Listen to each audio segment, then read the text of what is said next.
योद्धा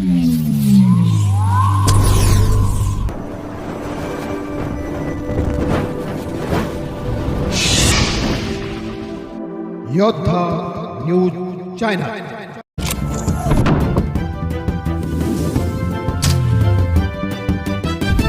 खेड तालुक्यातील बोरगिरी येथे भीमशक्ती संघटनेच्या नवीन शाखेचे थाटात उद्घाटन। युवकांना रोजगार मिळवून देण्याचा संकल्प। राजगुरुनगर प्रतिनिधी संतोष गाडेकर। खेड तालुक्यातील पश्चिम भागातील ऐतिहासिक आणि शेवटचे गाव असलेल्या बोरगिरी येथे भीमशक्ती संघटनेच्या नवीन शाखेचे उद्घाटन मोठ्या उत्साहात संपन्न झाले। या शाखेच्या माध्यमातून परिसरातील युवकांना रोजगाराच्या संधी उपलब्ध करून देण्यासोबतच संघटनेचा विस्तार शेवटच्या घरापर्यंत करण्याचा निर्धार यावेळी व्यक्त करण्यात आला। पुणे जिल्हा भीमशक्तीचे अध्यक्ष आदरणीय विजूभाऊ डोळस यांच्या मार्गदर्शनाखाली संघटनेचे कार्य संपूर्ण जिल्ह्यात जोमाने सुरू आहे।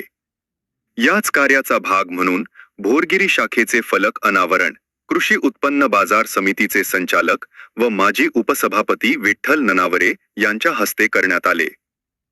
प्रमुख उपस्थिती आणि मार्गदर्शन।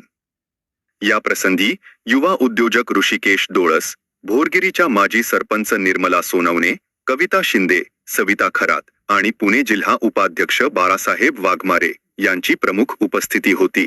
कार्यक्रमादरम्यान खेड तालुका भीमशक्तीचे कार्याध्यक्ष विलास रोकडे, उपाध्यक्ष एकनाथ रोकडे, पश्चिम विभाग अध्यक्ष दिलीप सोनवणे, कार्याध्यक्ष बटू शिंदे, सुभाष शिंदे, पश्चिम विभाग उपाध्यक्ष पोपट शिंदे, तसेच संदीप शिंदे, योगेश शिंदे, नितीन रोकडे, काळूराम थोरात, सिद्धू सरोदे, मंगेश जाधव, मंगेश शिंदे आणि संतोष सोनवणे यांसह अनेक पदाधिकारी व ग्रामस्थ मोठ्या संख्येने उपस्थित होते। बोरगिरी शाखा नवनिर्वाचित कार्यकारिणी। यावेळी बोरगिरी शाखेसाठी नूतन पदाधिकाऱ्यांची निवड जाहीर करण्यात आली। ती खालील प्रमाणे आहे।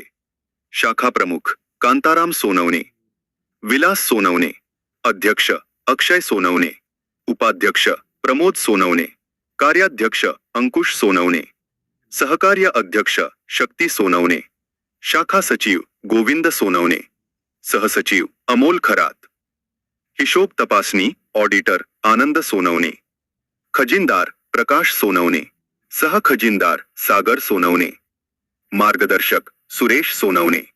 संघटनेचा उद्देश घराघरात भीमशक्ती। तालुकाध्यक्ष अनिल जाधव यांनी यावेळी बोलताना सांगितले की खेड तालुक्यातील प्रत्येक गावात भीमशक्तीच्या शाखा उघडल्या जातील। बोरगिरी सारख्या दुर्गम भागात युवकांचे संघटन करणे आणि त्यांना रोजगाराच्या मुख्य प्रवाहात आणणे हा खरोखरच कौतुकास्पद निर्णय आहे। विजूभाऊ डोळस यांच्या नेतृत्वाखाली सुरू झालेला हा उपक्रम ग्रामीण भागाच्या शाश्वत विकासासाठी मैलाचा दगड ठरू शकतो।